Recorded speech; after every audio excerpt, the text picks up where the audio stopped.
नमस्कार मित्रों। खुल्लम खुल्ला न्यूज़ व्यूज़ और रिव्यूज़ के इस संस्करण में आपका स्वागत है। आज हम लोग चर्चा करने वाले हैं एक ऐसी फिल्म की जो रिलीज़ होने वाली है आने वाले 7 सितंबर को, और फिल्म का नाम है द बंगाल फाइल्स। और उस फिल्म का ट्रेलर आज ही के दिन रिलीज़ किया गया है इंटरनेट के ऊपर। उसका एक बहुत अच्छा समारोह फिल्म के निर्देशक विवेक रंजन अग्निहोत्री, उन्होंने कलकत्ते में उसका आयोजन किया था, लेकिन वो समारोह हो नहीं पाया क्योंकि पश्चिम बंगाल सरकार ने उसकी अनुमति नहीं दी। और अनुमति नहीं देने का कारण एक ही था, क्योंकि ये फिल्म जिस विषय को लेकर बनी है वो विषय बहुत महत्वपूर्ण है। और उस सच्चाई को जानने के बाद बंगाली हिंदू समाज में जो एक एकजुटता उत्पन्न हो रही है, विशेष रूप से बांग्लादेश की घटनाओं को लेकर, वो और भी बलवती होगी। हिंदू एकता का एक वातावरण तैयार होगा पूरे बंगाल के अंदर। और ममता बनर्जी बस यही नहीं चाहती हैं। वो ये तो चाहती हैं कि सारे मुसलमान एक हों। इस देश के विपक्ष में बैठे सारे नेता चाहते हैं कि सारे मुसलमान एक रहें, हमेशा एक रहें, वो बटे नहीं। लेकिन वो ये भी चाहते हैं कि हिंदू हमेशा बटे रहें।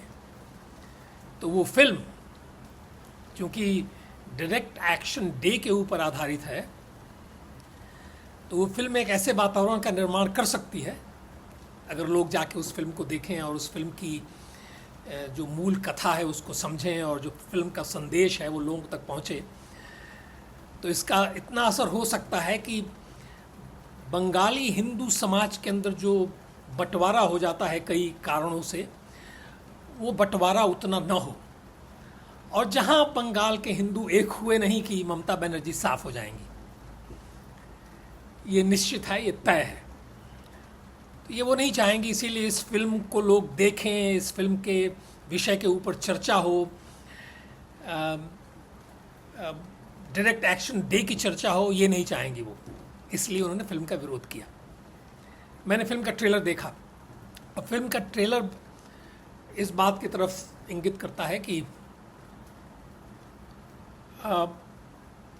जो फिल्मकार हैं विवेक रंजन अग्निहोत्री, उन्होंने चीज़ों को ढकने छुपाने का प्रयास नहीं किया है। उन्होंने जहाँ तक हो सका है सत्य को सामने रखने की बात कही है। अब किस हद तक वो इतिहास में गए हैं ये मैं कह नहीं सकता, क्योंकि हमने अभी ट्रेलर देखा है, वो फिल्म ही बताएगी। लेकिन ये निश्चित है कि उस विषय को एक बार फिर से बड़े ही जीवंत और उसके सारे भीषण पहलुओं को भी सामने रखने का प्रयास ये फिल्म करने वाली है।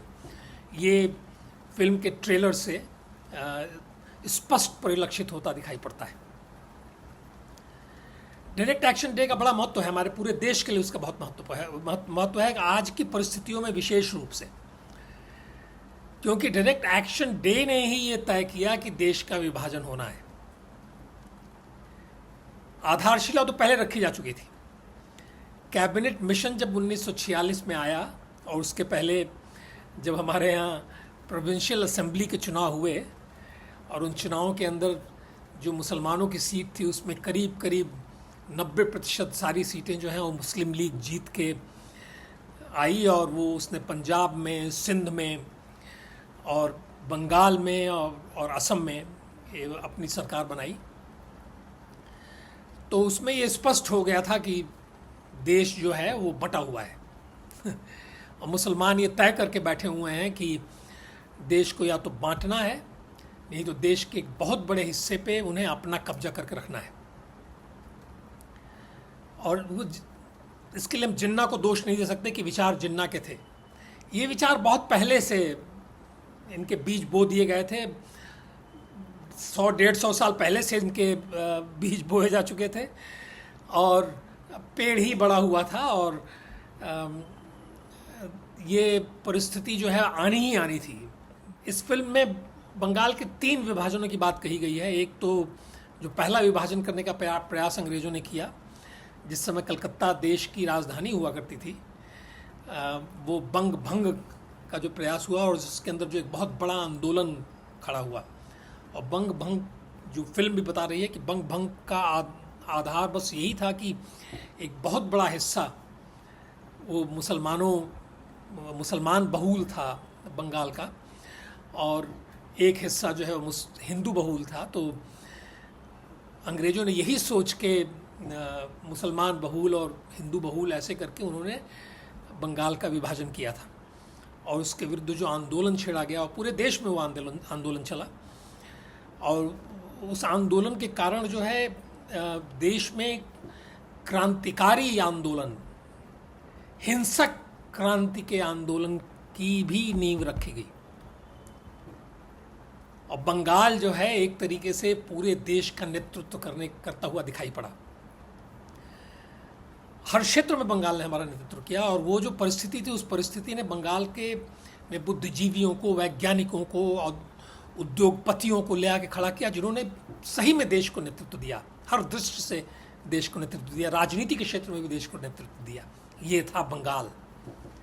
संस्कृति के क्षेत्र में, राजनीति के क्षेत्र में, आध्यात्मिकता के क्षेत्र में, जिस क्षेत्र में देखिए, विज्ञान के क्षेत्र में, हर क्षेत्र के अंदर जो है बंगाल सबसे आगे था। ये सब कुछ जो हुआ, प्रोविंशियल असेंबली के चुनाव, उसके बाद कैबिनेट मिशन प्रस्ताव, और उसके बाद कांग्रेस और मुस्लिम लीग का उस प्रस्ताव को स्वीकार करना, ये सब कुछ आधार बना रहे थे देश के विभाजन का। और बंगाल उसके केंद्र में था, जो ये फिल्म बता रही है। और अपने इंटरव्यूज़ में, साक्षात्कार में विवेक रंजन अग्निहोत्री ने भी ये बात कही है। मैं अभी कुछ समय बाद आपको उस फिल्म का ट्रेलर दिखाऊंगा, तो आपके भी समझ में थोड़ा बहुत आएगा उसके बारे में। अब ये फिल्म क्यों महत्वपूर्ण है हमारे लिए, विशेष रूप से आज की परिस्थिति में, और केवल बंगाल की परिस्थिति में नहीं, पूरे देश की परिस्थिति को देखते हुए ये फिल्म बहुत महत्वपूर्ण हो जाती है। देश का विभाजन क्यों हुआ? एक तो एक सामान्य तौर पे हम ये मान के चलते हैं कि देश का विभाजन इसलिए हुआ क्योंकि मुसलमान, जहाँ जहाँ मुसलमान बहुल क्षेत्र थे वहाँ उनको आप संभाल नहीं सकते थे, और वो कोई परिस्थिति ऐसी नहीं बनती कि वो आपके साथ रहते, तो उसमें देश का विभाजन निश्चित था। लेकिन ऐसा पहले क्यों नहीं हुआ? मुसलमान बहुल क्षेत्र तो पहले भी रहे, मराठा साम्राज्य था उसमें भी रहे, सिख साम्राज्य था उसके अंदर भी मुसलमान बहुल क्षेत्र रहे, और बड़े ठीक ठाक।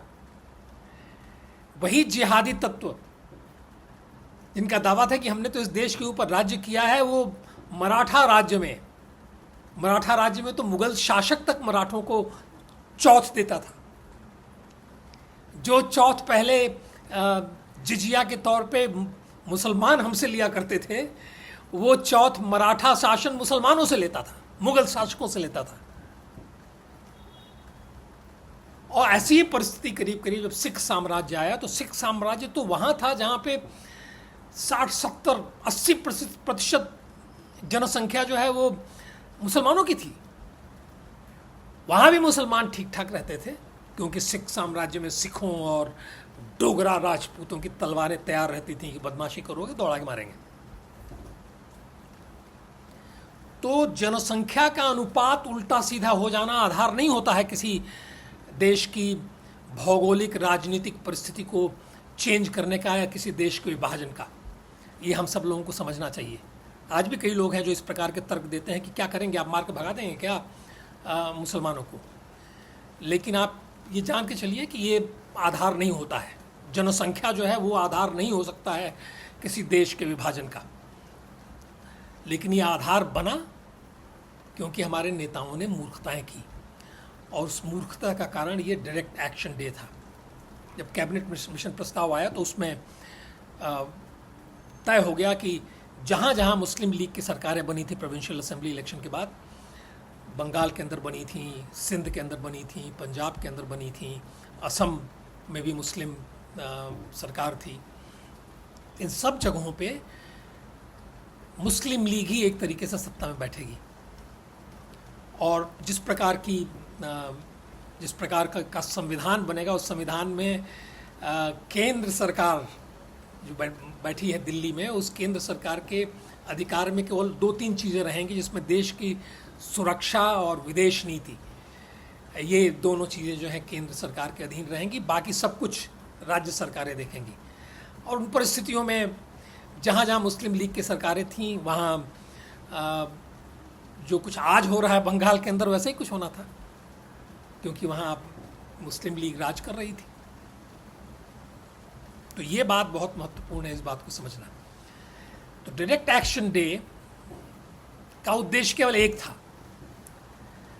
जवाहरलाल नेहरू ये सोच के चल रहे थे कि जवाहरलाल नेहरू और अन्य कांग्रेस के नेता भी ये सोच के चल रहे थे कि कॉन्स्टिट्यूंट असेंबली बन गई है और नई सरकार बन गई है। कॉन्स्टिट्यूंट असेंबली में मुस्लिम लीग के ओर से आए हुए लोग भी बैठे हैं, जो राजे रजवाड़े हैं उनके भी प्रतिनिधि बैठे हुए हैं, और ये सारे लोग मिलके कॉन्स्टिट्यूंट असेंबली में जो कुछ भी फैसला होगा उसके आधार पे इस देश को कैसे चलाना है और कैसे संबंध रहने वाले हैं अलग अलग प्रोविंसेस से, प्रदेशों से, वो सब कुछ तय होगा। कॉन्स्टिट्यूंट असेंबली सारे फैसले करेगी। और जवाहरलाल नेहरू ने कांग्रेस के अधिवेशन में जब उनको प्रस्ताव आया वायसराय की तरफ से कि आइए सरकार को बनाइए, तो उन्होंने इस बात को स्पष्ट कर दिया, हम जो कुछ भी फैसला होने वाला है देश के भविष्य का, वो फैसला ये कॉन्स्टिट्यूंट असेंबली करेगी, संविधान सभा करेगी। और लोग बड़े आश्चर्यचकित थे कि ये कहने की आवश्यकता क्या थी नेहरू को, लेकिन नेहरू ने कह दिया। और जिन्ना ने उसको पकड़ लिया, और जिन्ना तो तय करके बैठा हुआ था, वो ये मान के बैठा हुआ था कि देश का तो विभाजन करना है, उसके बिना काम होने वाला नहीं है। वो इतना मूर्ख नहीं था कि एक केंद्र सरकार वहाँ बैठी हो जो मेजॉरिटी हिंदुओं की सरकार हो, और वो केंद्र सरकार जो है उसके अधीन वो काम करे, और ये सब उसे पता था कि कुछ होने वाला नहीं है। तो ये जो संविधान सभा के सारे फैसलों की और निर्णयों की बात जब की जवाहरलाल नेहरू ने, तो उसने कहा कि ठीक है, हम डायरेक्ट एक्शन डे करेंगे। और डायरेक्ट एक्शन डे का उद्देश्य सिर्फ यही था कि इतनी हिंसा और मारकाट मचा दो जिससे लोग और कम से कम अंग्रेज ये मान के चलने लगे कि हिंदू मुसलमान साथ रह नहीं सकते, रहेंगे तो गृह युद्ध की परिस्थिति बनी रहेगी, इसलिए बंटवारा ही करो जाने से पहले। तो ब्रिटिश बंटवारा करना चाहते थे, जिन्ना बंटवारा चाहते थे, मुसलमान बंटवारा चाहते थे। केवल हमारे देश के हिंदू नेता, और उस समय कांग्रेस के नेता सारे हिंदू ही नेता माने जाते थे, इनको लगता था कि बंटवारा संभवतः नहीं होगा, क्योंकि कॉन्स्टिट्यूंट असेंबली सारे फैसले करेगी।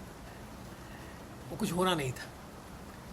और जो कैबिनेट मिशन प्रस्ताव को स्वीकार जो किया इन्होंने, उसका विरोध जो बंगाल के, असम के, पंजाब के हिंदू सिख जो भी नेता थे, वो सारे लोग लगातार कर रहे थे। उन्हें पता था कि ये गड़बड़ मामला है, ये चलने वाला नहीं है, उन्हें जमीनी यथार्थ पता था।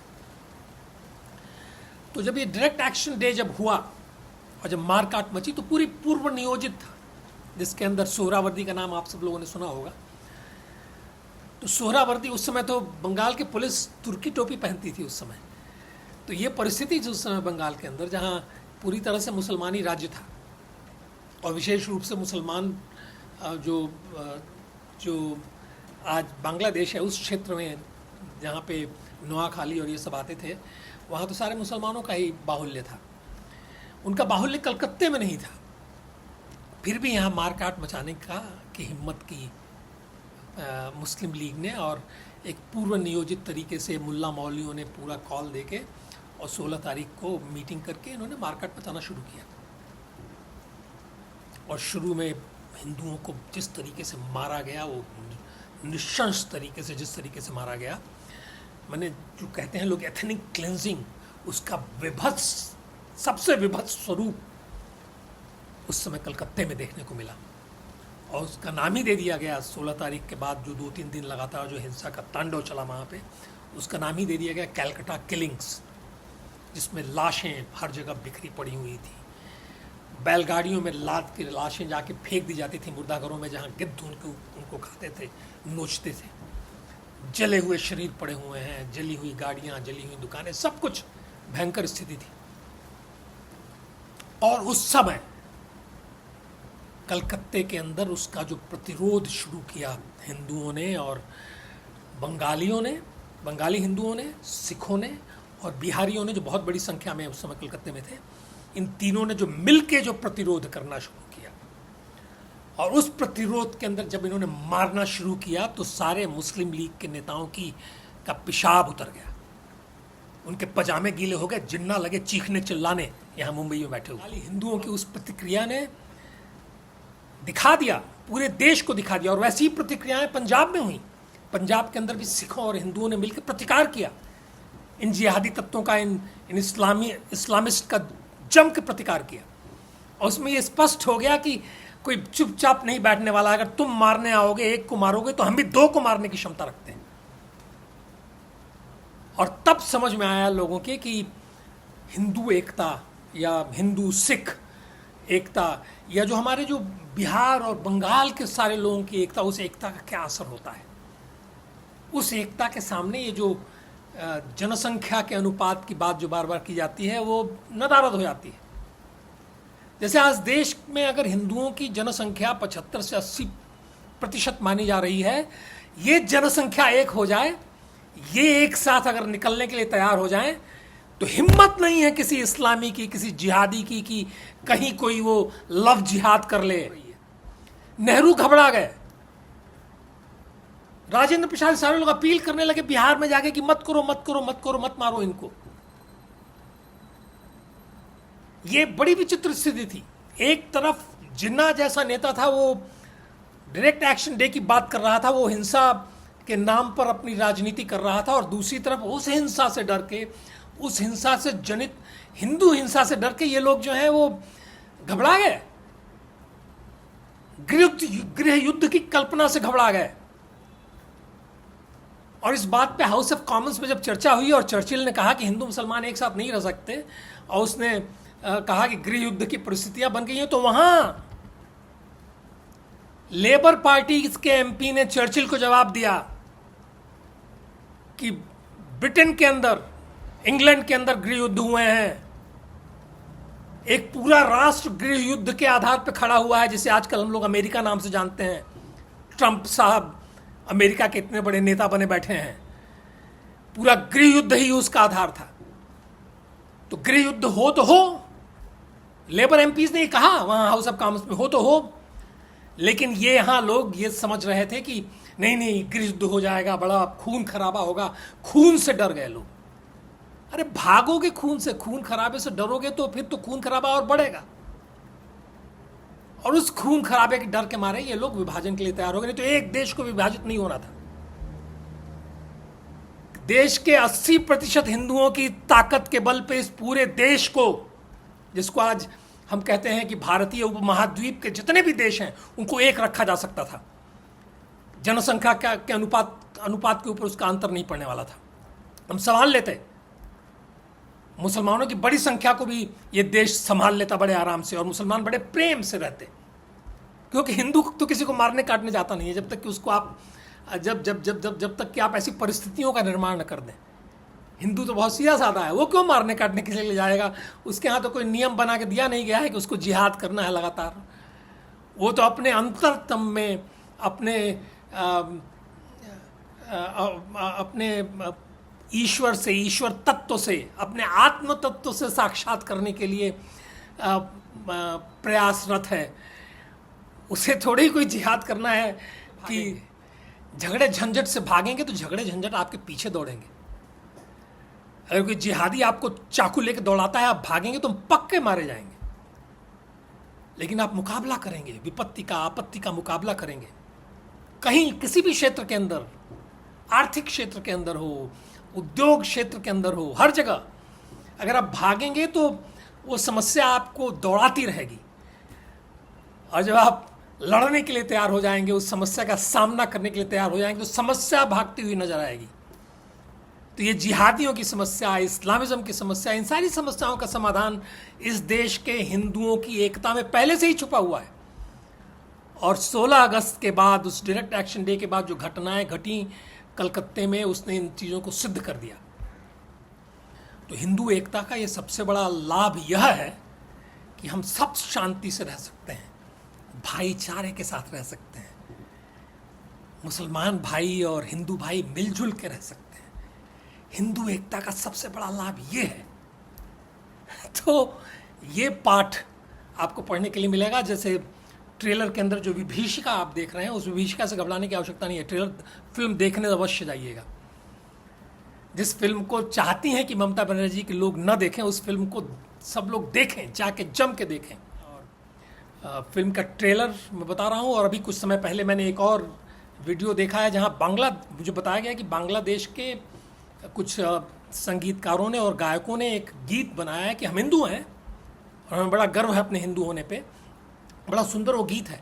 तो दोनों आज ही मुझे मेरे सामने आए, तो दोनों बड़े ही अच्छे प्रेरणा स्रोत हैं। तो उनको भी मैं आप लोगों की सेवा में प्रस्तुत कर रहा हूँ और आप लोगों से करबद्ध अपील कर रहा हूँ कि आप लोग जाएं और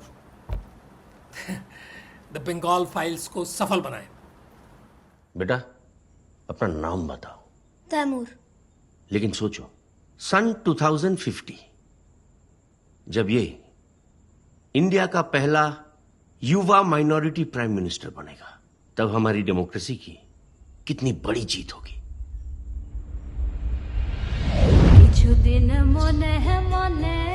ये भारत नहीं है, ये पश्चिम बंगाल है। पश्चिम बंगाल, यहाँ पे 2 कॉन्स्टिट्यूशन चलता है, एक हिंदुओं का और दूसरा ये मुसलमानों का।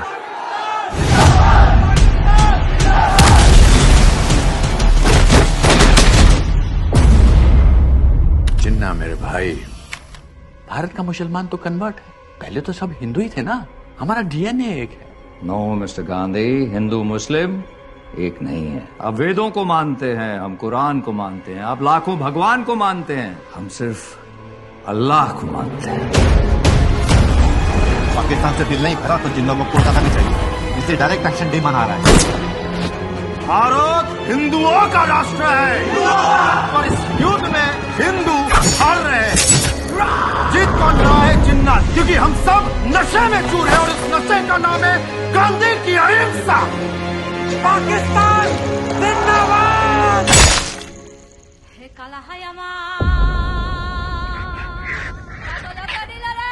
दे देते ना थोड़ा सा बंगाल उनको, एक जमीन का टुकड़ा ही तो है। अगर बंगाल पाकिस्तान को दे दोगे तो क्या बंगाली संगीत, बंगाली भाषा, बंगाली खाने को भी दे दोगे? बंगाल को मारोगे तो भारत भारत नहीं रहेगा। जमीन का टुकड़ा नहीं, इंडिया का लाइट हाउस है बंगाल। जब इलीगल इमिग्रेंट्स 10% हो जाते हैं तो ये वोट बैंक बन जाते हैं। 20% हो जाने पर ये अपने राइट्स की डिमांड करते हैं और 30% होते ही नए कंट्री की डिमांड करते हैं।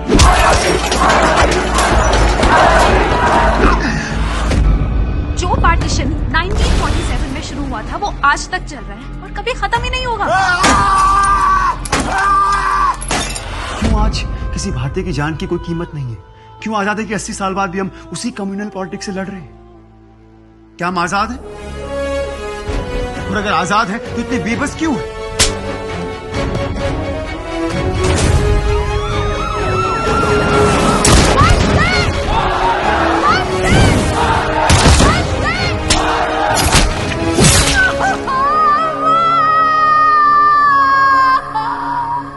ये पार्टीशन आज खत्म नहीं, शुरू हुआ है।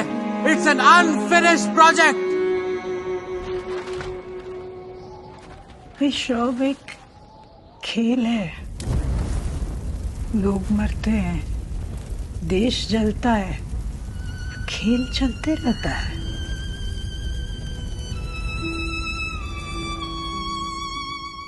तू बता सकता है इसमें से we the people of Bharat कौन है? भारतीय तो है।